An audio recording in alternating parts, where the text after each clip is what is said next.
Open 21.1 was wall walks and double unders. Open 20.4 was a max complex of a deadlift, plus a clean, plus a hang clean, plus a jerk. The 2021 CrossFit Games Event 10 was 4-time 30 toes to bar, 1.5 mile run, 30 toes to bar, 1.5 mile run, and 30 toes to bar. 2021 CrossFit Games Event 12 was a 1 rep max snatch. Did you see the contrast there? If you want to perform at your best in CrossFit, you have to maximize your capacity on bodyweight tests and your ability to move heavy loads. Athletes, like you, are looking for an edge. Basically, what can I do to improve my weaknesses? And a very important question that I'm basically seeking to help you answer today is, will putting on muscle mass make me better at CrossFit? It's not a straightforward answer. We need to dive into the details of the benefits and costs of hypertrophy and muscle mass. Hey, it's Ben Wise, and this is The Fitness Movement.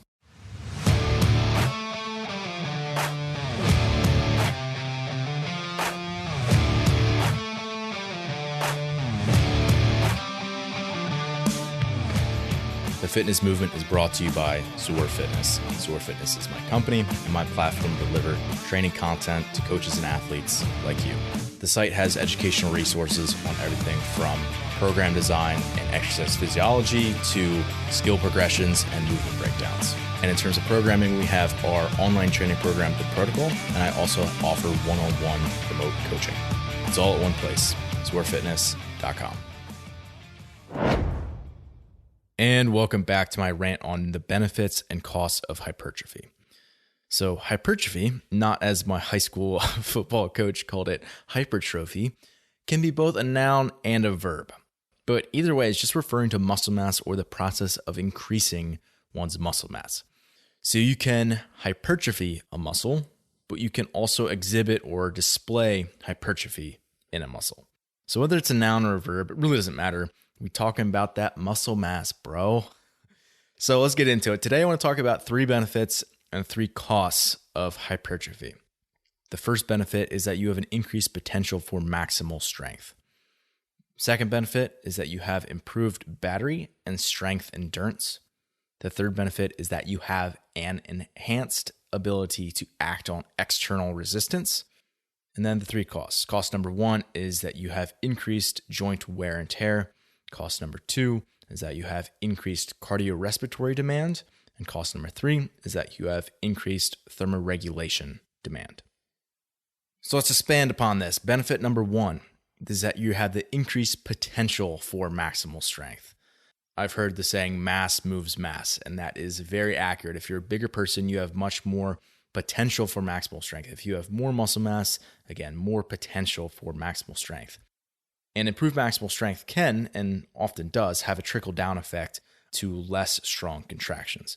So better maximal contractions means that you can be better with maybe fixed loads at a lesser percentage of your 1 rep max, or really any external load is probably going to move better. Again, if you have better maximal contractions, and any erg-based cyclical movement will probably also be better. So let me explain here what I mean by more muscle mass means more potential for maximal strength. Just because you have more contractile tissue, like more muscle tissue, does not mean that you can lift more weight, right? Like there are bodybuilders who are huge and truthfully not all that strong in terms of like a 1 rep max, where they spend most of their time doing strength endurance or muscular endurance and metabolic activity, and that's what helps drive a lot of their hypertrophy, but they might not be actually all that strong. On the flip side of that, we have weightlifters who are tiny, they're in a small weight class, and they can lift these incredible loads. I think a good example of this would be Niam Sulimangalu. I probably butchered that name, but he was known as the Pocket Hercules. He was a really well-known weightlifter in the 80s and 90s.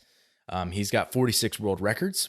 He was in the 60 kilo weight class, so that would be 132 pounds, and his best clean and jerk was 190 kilos, which is 418 pounds.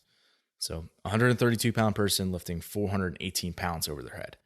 So a lot of people don't really understand the underlying physiology of what's going on at the level of maybe the nerve or the muscle is how someone could actually improve their relative strength. So their 1RM at their current weight, so their body weight to strength ratio is what we're talking about. There is a multitude of factors that goes into what determines someone's maximal strength without actually having muscle size be one of those factors. Obviously, that's a very important factor, but that is just one kind of category of factors, is the actual volume of contractile tissue in the muscle. Obviously, it's a very important factor, but it's certainly not the only factor. So a simple one would be someone's technique, right? The way that they're actually lifting the barbell. If someone's efficient where they can pull themselves under the bar and they don't have to basically do like a muscle clean or a power clean, and they have really good positions and they have really solid technique, obviously they're going to be able to lift more. There's things like psychological factors, right? So somebody's level of arousal, their pain avoidance maybe, right? If you're someone who is lifting for a really defined purpose, right? Like a couple podcasts ago, I used the example of a woman setting a car seat down in the driveway and the car starting to roll back onto it because she forgot to put the e-brake on and she lifted the car up, right? Like the level of motivation and just the total level of arousal and calling on that autonomic nervous system of the sympathetic drive that's going to happen and the amount of neural firing that's going to be created as a result of that is just going to produce a ridiculous amount of tension, even if she wasn't a heavily muscled individual. Other things like connective tissue strength, right? If you have elastic, strong joints, you have a much better potential for force transmission. Even like moment arms. So like if you have really long femurs, you're not going to be able to act on a bar as well as if you have shorter femurs in the squatting movement versus the hinging movement. So there's a lot of different avenues that we could actually go down if we're just thinking about trying to develop someone's relative strength without increasing their muscle mass. However, as a whole, more muscle mass is going to be very strongly correlated with higher 1-rep maxes. I mean, this is why we see strongman competitors that are so freakishly big, right? Think about people like Thor, Hathor, Bjortmanson, Brian Shaw, Eddie Hall. Like these people have won the world's strongest man. These are huge men, well over 400 pounds, right? And that's why they can deadlift over 1,000 pounds. All of them have deadlifted over 1,000 pounds. So if we think about a sport that doesn't have weight classes, strongman, CrossFit, right? In every event where there's a maximal strength or strength endurance test being measured, it pays to be big. Now, in strongman, that's every single test, right? Which is why they're so big. In CrossFit, that's not every single test. And as I alluded to in the intro, it doesn't pay to be a big person if you have to do a workout of toes to bar and running. And again, with the scoring system in CrossFit, which is something we're going to get into later, we start to have to weigh a lot more what are the costs and benefits of having the added muscle mass so that I can perform well in maximal strength activities, but that it's not so detrimental to me when I actually have to move my own body weight. So the first benefit is increased potential for maximal strength. Second benefit is improved battery and strength endurance. So if maximal strength goes up, your ability to move an object at a fixed weight is going to probably go up, very likely to go up. So if we have a male athlete and they can clean and jerk, let's say 275 pounds, and over the course of 12 or 18 months, we increase that to maybe 315 pounds.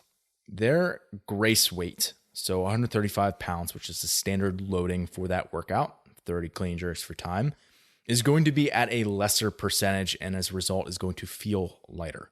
So in other words, if we're using 135 and they were at 275 for their max, that is going to be 50% of their max that they have to clean and jerk 30 times. If their max is now 315, that drops to 43%. So likely if we have two athletes of a similar caliber and you give the one 40% to lift 30 times versus another one 50%, the one who has it at 40% is probably going to finish quicker. I mean, that just kind of makes sense. So if you have a weight that is fixed, if you have a stronger 1RM, you're probably going to perform better. Obviously, there's exceptions to this, but as a generality, that's true and it holds up. And in CrossFit, it's super common to have weights and workouts at these various fixed intervals. So for example, deadlifts are super common for 225 for males or 155 pounds for females, or it's often 315 pounds for males and 205 pounds for females. Clean and jerks, like I said, 135, 95, maybe 185, 125. Again, these very set numbers. Dumbbells. Every time we've seen them in a qualifier sometime, it's 50 pounds for males, 35 pounds for females, etc. And I could go on and on with this. So basically, if you are larger and stronger, you probably will be able to do more reps in less time. So again, that second benefit is improving your battery and strength endurance. And these are two qualities of submaximal strength.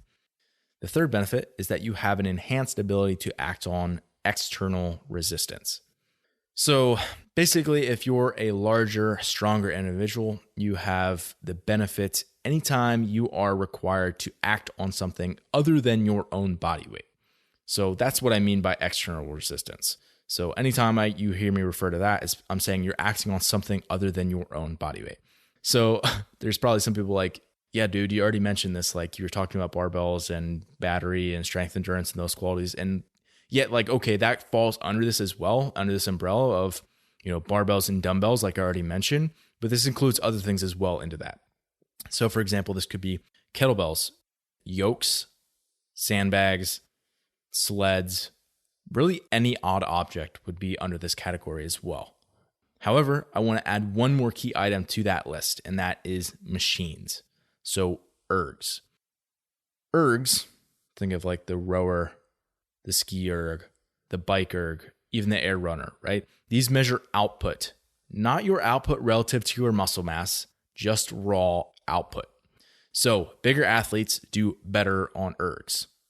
Again, air bike, rower, ski erg, bike erg, yes, even the air runner.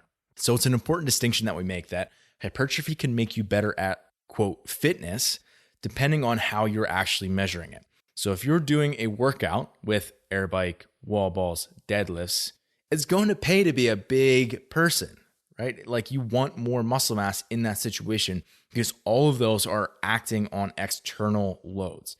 The air bike, you are spinning a fan. The wall ball, you are throwing a medicine ball. The deadlifts, you're lifting up a barbell. All of those, you're acting on external load, so it pays to be big. In all workouts and situations where you're acting on external load, muscle mass is going to be your friend. However, as I mentioned before, there are times where it is not your friend. So let's get into the costs or the potential drawbacks of hypertrophy.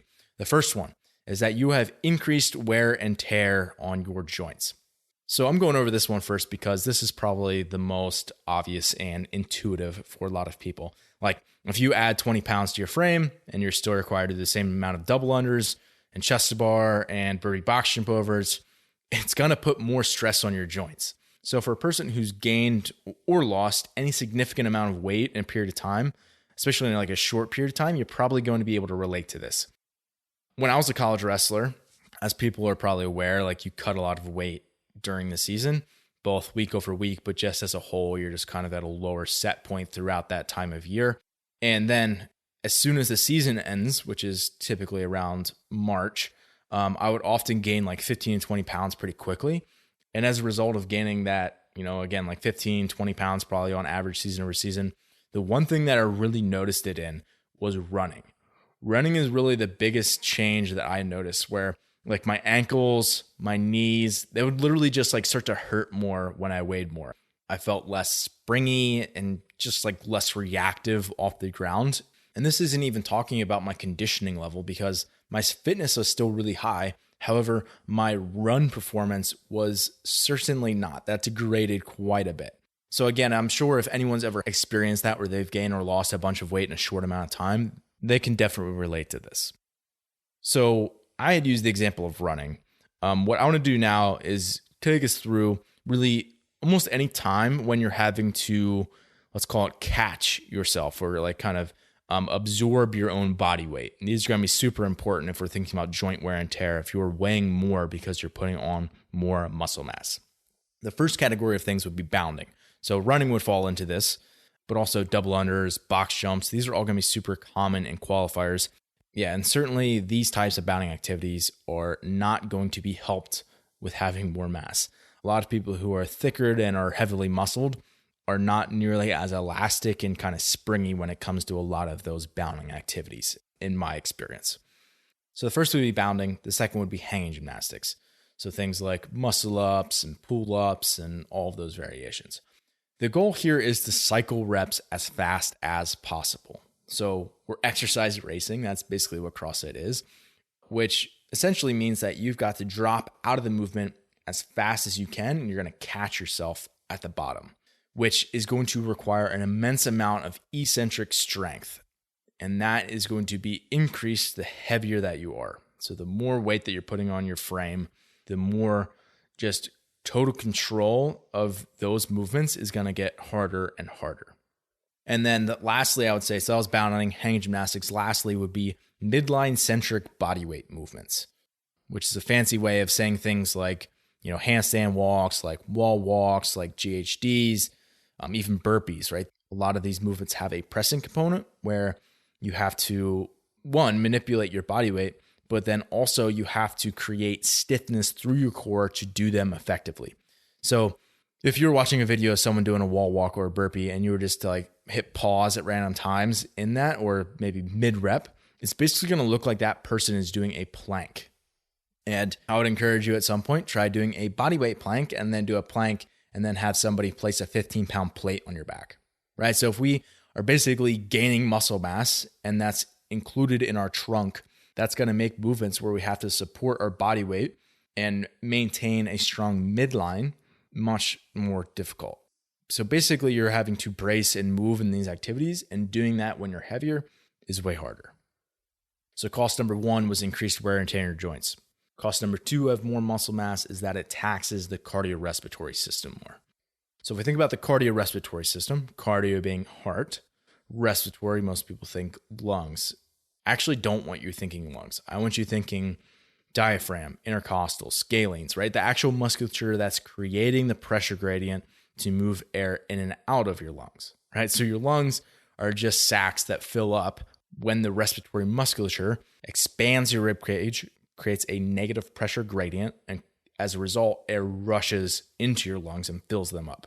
So I want you to think cardio as heart, respiratory as diaphragm, intercostal, scalenes, right? Those respiratory musculature.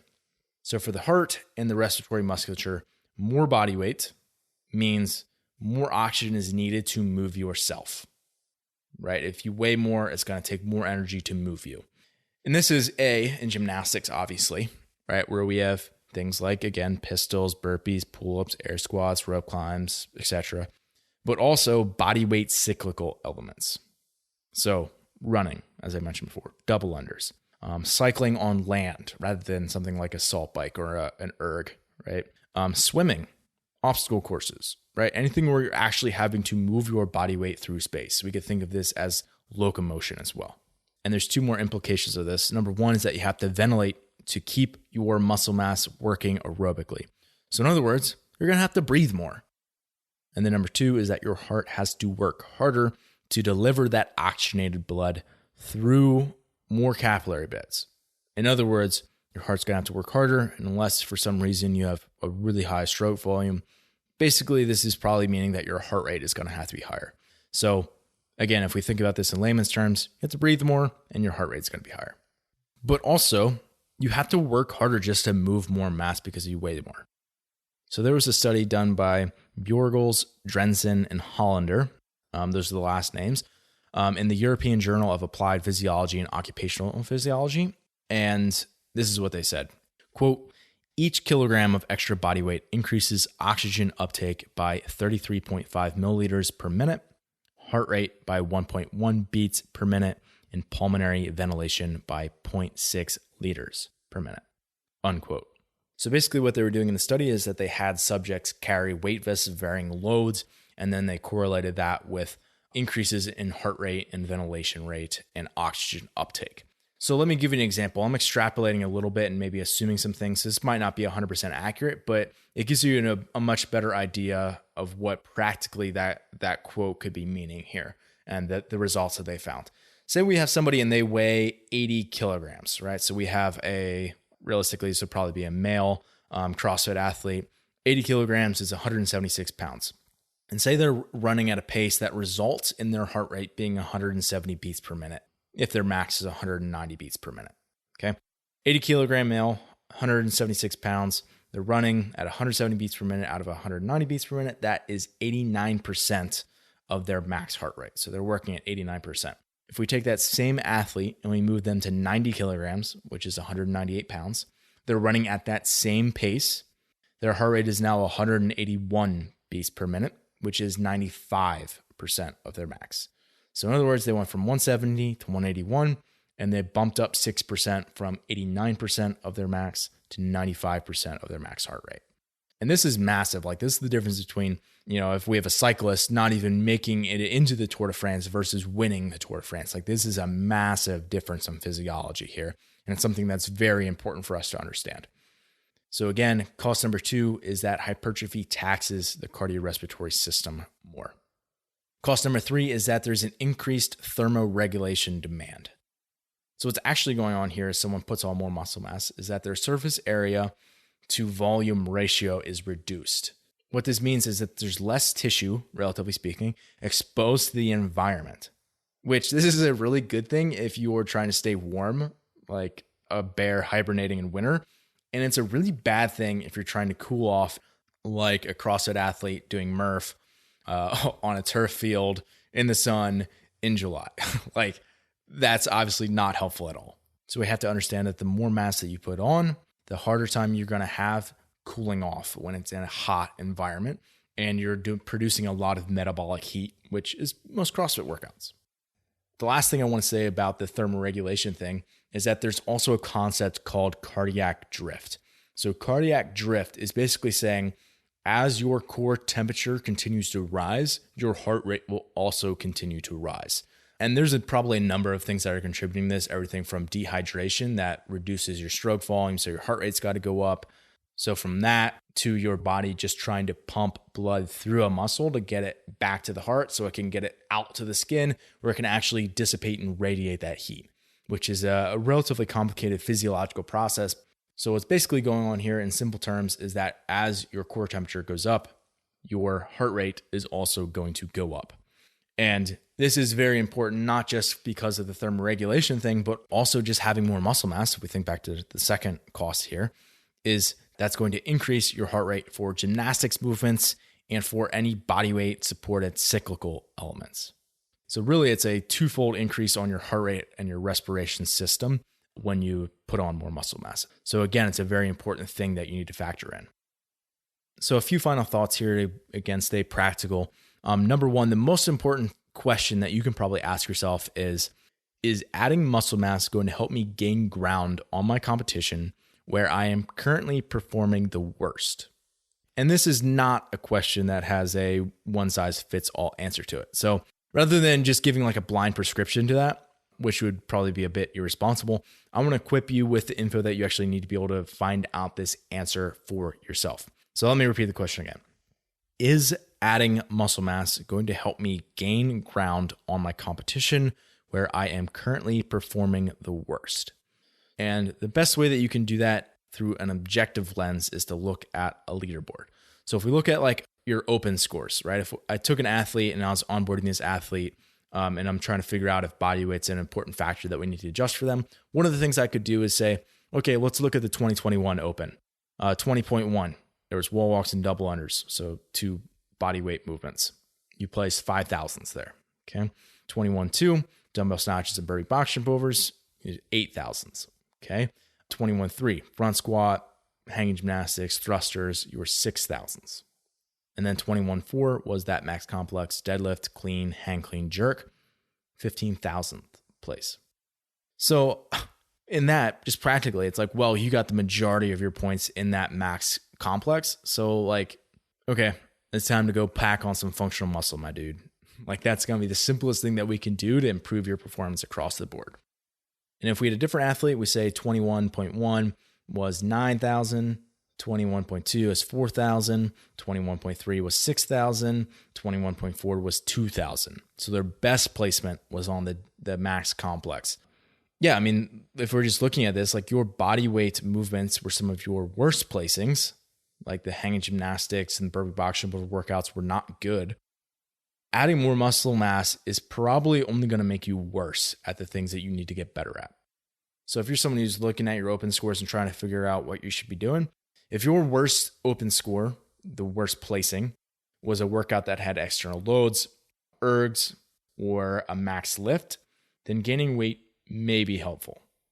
On the other side of that, if your worst score was gymnastics or bodyweight cyclical elements, aka not on the ergs, things like double unders, then gaining weight will likely make things worse. So you definitely don't want to gain weight, right? You may or may not want to lose weight. So a big disclaimer here. This is all assuming that it pays to be well-rounded based on the scoring system. So we're assuming CrossFit Open style scoring here. If you're a games athlete listening to this, then that certainly may not be the case at all. So Noah Olson recently on Instagram posted that he was like 208, I think he said, after the games, which is probably about the heaviest he's been. And he placed 10th this year, which, most people were probably expecting a top 5 performance from him, possibly podium, possibly even winning. He obviously didn't do as well as he was hoping for. And his thought, and he kind of hashed this out in his post, was that he thought his weight was part of the problem. And he recently posted that he got down to like 185 pounds, which is a really big difference, to be honest. Now, it's complicated and there's a lot going on here. And also, I'll say that I think Max, Noah's coach, is definitely in the top 5 coaches in the world. But we have to understand that if you're in the games, it's just a different scoring system. And therefore, you have to evaluate your weaknesses in a different lens. Now, if Noah is trying to maximize his scoring at the games, and the games, let's just say for a second that they were scored like the Open, then he needs to do the best he can across all the events and try to minimize any poor placing, right? Because you get the most points on an event that you do poorly in. So if you can just be sort of even across the board, that's going to be how you get your best result. Noah, historically, hasn't done great in maximal strength, so then it would pay for him to have more mass. And likely over the course of the last 5-8 years, Noah's been working on his strength a lot, which makes sense that his body weight just kind of creeped up over time. And maybe it's just something that they thought that's kind of where he was naturally at and that's where he was competing at. Again, like I said, it's complicated.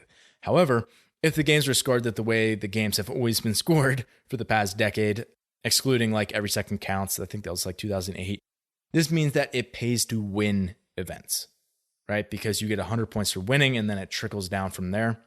And Noah historically has done really well on any sort of gymnastics density test.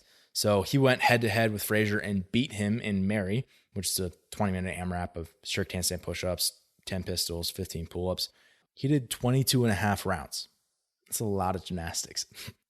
So as you're listening to this, you have to think about the types of workouts that you have historically performed the worst in, and then also make sure to take into consideration what type of scoring system that you are peaking for and trying to perform your best in. So in other words, if you're trying to peak for the Open, the goal is to minimize your weaknesses, even if it's at the cost of your strengths, so to speak. If you're at the games, you need to maximize your strengths without bombing out on any of your weaknesses. Now, I'll add this little last thought. For a lot of people who are listening to this, just training hard, fueling, in other words, nutrition in a way that's going to maintain energy and aid recovery, and just being consistent over a number of years is going to get you very close to your best performance. And once you're much closer to maybe a concept like genetic potential, right, then starting to make more subtle tweaks about things like body weight will probably make more sense. And also just try to be like objective with yourself, right? Like take a step back and look at yourself and try to evaluate honestly what's going on here. Like if you're a 110 pound, 5'6" female and you want to go to the games, like, honey, you're probably going to have to gain some weight to do that. Like if you're a 230 pound male, 6 foot, and you want to go to like a semifinal, like, dude, like you're probably going to have to get your weight in check if you want to do that. Thanks for listening today. I got 3 resources that are going to be helpful for you. Number 1, if you want to visualize today's show, I know I threw a lot of information at you. It was probably difficult to digest all of it. The show notes can be super helpful with that. Being able to see something and have it be clear and concise can be super helpful. zorfitness.com/podcast/047. And actually how I write these shows is I come up with a topic that I want to talk about. Then I write a detailed outline of that topic. And then I put those notes onto the website as the show notes. And then I record using the show notes as my guide and sort of my key talking points.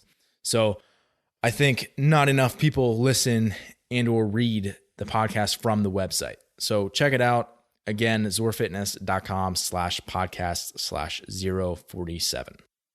So that was the first one. Number 2 is if you want to learn a little bit more about hypertrophy, specifically as it relates to CrossFit performance.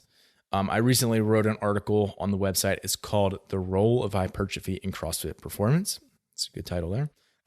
You can either go to zorfitness.com and search hypertrophy if you're on desktop view, or you can just Google Zor Fitness and the word hypertrophy together and it should pop up right away. And then number 3 is if you want to learn more about how to manipulate your body size and shape to be able to maximize your fitness performance, check out episode number 12 of the Fitness Movement. It's called Optimizing Your Body for Fitness Performance. So be sure to check out those resources, and I hope you found this helpful in discovering the costs and benefits of hypertrophy and muscle mass. Hey, it's Ben again. Thanks for listening today. To be completely honest, it's been really rewarding to have people who listen to the show regularly reach out to me, whether they have a question about training or just to say hey. So if you haven't done that yet, do it. I'm pretty good about getting back to people, and you can feel free to email me, ben@zorfitness.com, or message me on Instagram @zorfitness. And graciously, I've had some people reach out to me and ask how they can support the show. Number one way that you can support the show if you are a regular listener is just by rating the show. Most apps have a platform where you can actually rate it, and on Apple Podcasts, you can write a review as well. This is super helpful in having other coaches and athletes find the podcast, but also just having it grow and for me to continue to want to put out more and more content. Also, I'm going to be posting more full episodes of the Fitness Movement to our YouTube channel. So if you're someone who actually enjoys seeing my face when I talk, you can head over to YouTube and subscribe if you please. And if you're someone who is watching on YouTube, you have the ability to like our videos, but then you can also comment on the video if you have questions about the episode or if you want to suggest a topic for a future episode.